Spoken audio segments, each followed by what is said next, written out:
नमस्कार। क्या आप जानते हैं कि हम बार बार बीमार क्यों होते हैं? कोई भी इन्फेक्शन बॉडी में किन स्थितियों में होता है? एक ही जैसी परिस्थिति में, एक ही जैसे वातावरण में क्यों कुछ लोग बार बार बीमार होते हैं जबकि कुछ को कोई फर्क नहीं पड़ता? आखिर ये इम्यूनिटी है क्या? इसे कैसे बढ़ाया जा सकता है? बीमार होने के बाद शरीर वापस खुद को स्वस्थ कैसे करता है? इन सभी जिज्ञासाओं के हल चाहते हैं? आइए हम आपको बताते हैं बीमार होने और वापस से स्वस्थ होने का विज्ञान।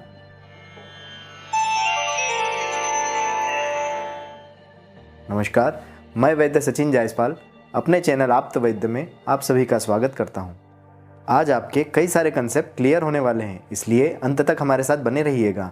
आज की वार्ता से जुड़े आपके जो भी प्रश्न हो वो हमें कमेंट बॉक्स में ज़रूर लिखिएगा, जिनका उत्तर हम रील्स या शॉर्ट्स के माध्यम से देने की कोशिश करेंगे।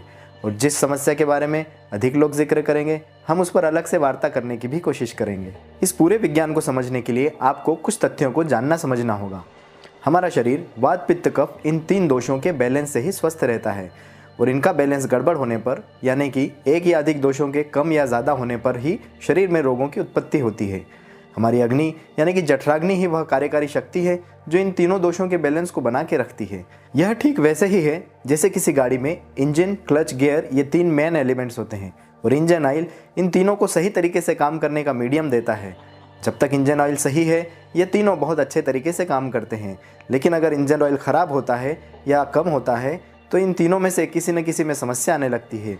इसी तरह अग्नि मंद हो तो वात पित्त कफ इन तीनों दोषों का बैलेंस भी बिगड़ने लगता है, और यहीं से रोगों की शुरुआत होती है। जब तक हमारी अग्नि यानी कि जठराग्नि सम्यक या स्वस्थ रहती है, तब तक कोई भी इन्फेक्शन बॉडी में नहीं हो सकता, क्योंकि यह अग्नि तीनों दोषों का बैलेंस बनाकर रखती है और बीमारी के कारण को वहीं पर खत्म कर देती है। इस अग्नि का स्तर अलग अलग व्यक्तियों में अलग अलग होता है। जिनकी अग्नि अच्छी है वे हमेशा स्वस्थ रहते हैं, और जिनकी अग्नि कमज़ोर हो जाती है वे बीमार हो जाते हैं। भले ही एक जैसी परिस्थिति, एक जैसा वातावरण क्यों न हो, जिनकी अग्नि स्वस्थ रहेगी वे भी स्वस्थ रहेंगे, और अग्नि के मंद होने पर ही व्यक्ति बीमार होता है। मतलब ये अग्नि ही वाकई में आपकी इम्यूनिटी है।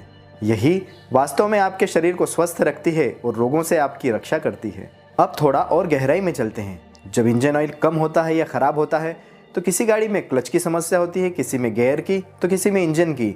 इसी तरह जब हमारी अग्नि मंद या विकृत होती है तो किसी में वात दोष से संबंधित रोग होते हैं, किसी में पित्त दोष से संबंधित, तो किसी में कफ दोष से संबंधित। और कौन से दोष से संबंधित रोग होगा यह इस पर निर्धारित होता है कि उनके शरीर में कौन सा दोष कम हुआ है या बढ़ा हुआ है। तो यह दोषों का बढ़ना और घटना ये कैसे होता है? तो हमारा आहार यानी कि भोजन, हमारी दिनचर्या यानी कि रूटीन, और ऋतु यानी कि मौसम, ये 3 ही दोषों के घटने या बढ़ने में कारण होते हैं। कैसे? आइए समझते हैं। वात पित्त कफ तीनों दोषों के कुछ स्वाभाविक गुण होते हैं, जैसे रुक्ष लघु शीत जैसे 7 गुण वात के होते हैं, स्निग्ध उष्ण तीक्ष्ण जैसे 7 गुण पित्त के होते हैं, और गुरु मंद शीत जैसे 7 गुण कफ के होते हैं। यदि हमारा भोजन और दिनचर्या ऐसे होते हैं, या तो फिर मौसम ऐसा होता है कि वात के रुक्ष आदि गुण शरीर में बढ़ने लगते हैं, तो इससे शरीर में वात दोष की वृद्धि होती है, जिससे अगर शरीर बैलेंस नहीं कर पाता है तो फिर हमें वात दोष से संबंधित समस्याएं होने लगती हैं, जैसे गैस, अफारा, कब्ज, जॉइंट्स की समस्याएं, न्यूरोलॉजी के डिसऑर्डर।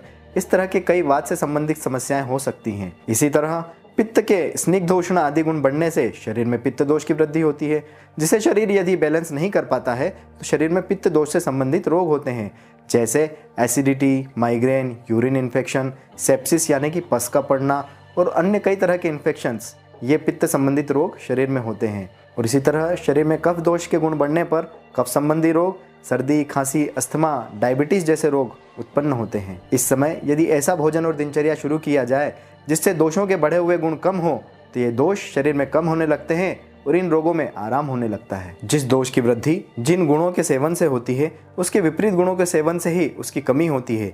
जैसे रूखा सूखा आहार लेने से या ठंड के अधिक सेवन से वायु की वृद्धि हुई हो, तो उसमें गरम गरम स्निग्ध तेल की मालिश करने पर जॉइंट्स पेन में वायु कम होता है और उसमें आराम होता है।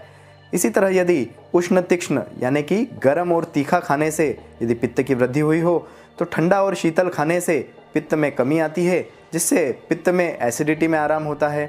यूरिन इन्फेक्शन हो तो ठंडी चीज़ें लेने से उसमें भी आराम होता है। इसी तरह कफ रोग के संबंध में भी है। यदि ठंडा खाने से सर्दी खांसी हुई हो तो गर्म खाने से सर्दी खांसी ठीक होती है। इसी तरीके से दोषों के विपरीत चिकित्सा करने से शरीर में दोषों की कमी होती है दोष वापस बैलेंस होते हैं और रोग अपने आप ठीक होने लगता है। इस तरह से दोषों को कम करके या बढ़ा के दोषों का बैलेंस शरीर में स्थापित किया जाता है और साथ ही अग्नि को फिर से स्वस्थ करके शरीर में रोगों को खत्म किया जाता है। इससे शरीर पुनः स्वस्थ हो जाता है। यानी कि शरीर को स्वस्थ रखने के लिए आपको दो काम करने होंगे, एक तो दोषों को बैलेंस करना होगा और दूसरा अग्नि को ठीक करना होगा। इसीलिए जिन व्यक्तियों को आपने हमेशा स्वस्थ देखा है उनके शरीर में ये दोनों काम अपने आप कहीं न कहीं होते रहते होंगे, अर्थात उनकी अग्नि भी अच्छी होगी और शरीर में दोषों का बैलेंस जल्दी बिगड़ता नहीं होगा। इसलिए वो कहीं भी रहें उनके शरीर में इन्फेक्शन नहीं होता है, वे हमेशा स्वस्थ रहते हैं। यही तो स्वस्थ रहने का विज्ञान है। अब अग्नि कैसे ठीक हो और दोषों का बैलेंस कैसे स्थापित हो, तो इसके लिए आपको दो काम करने होंगे। एक तो जिस भोजन और दिनचर्या से शरीर में किसी दोष की वृद्धि हो रही है उसे बंद करना होगा, उसके विपरीत भोजन आपको शुरू करना होगा जिससे बढ़ा हुआ दोष कम हो जाए और दोषों का बैलेंस वापस स्थापित हो। दूसरा, ऐसी दवाइयाँ आपको खानी होंगी जो आपकी अग्नि को भी स्वस्थ करे और दोषों के बैलेंस को वापस स्थापित करे। जी हाँ, आप सही समझ रहे हैं, आयुर्वेदिक दवाइयाँ इसी तरह से तो काम करती हैं और परहेज आपको वह माध्यम देता है जिससे तीनों दोषों का बैलेंस वापस से स्थापित हो जाए।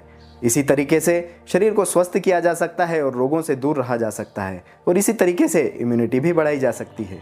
तो आप भी अपने निकटतम वैद्य से संपर्क करें, अपने शरीर में दोषों की स्थिति को जानें, उन्हें बैलेंस करने के लिए उचित सलाह प्राप्त करें, अपनी अग्नि को हमेशा स्वस्थ रहें, जिससे आप भी हमेशा स्वस्थ रहेंगे, आपकी इम्यूनिटी स्ट्रांग हो जाएगी।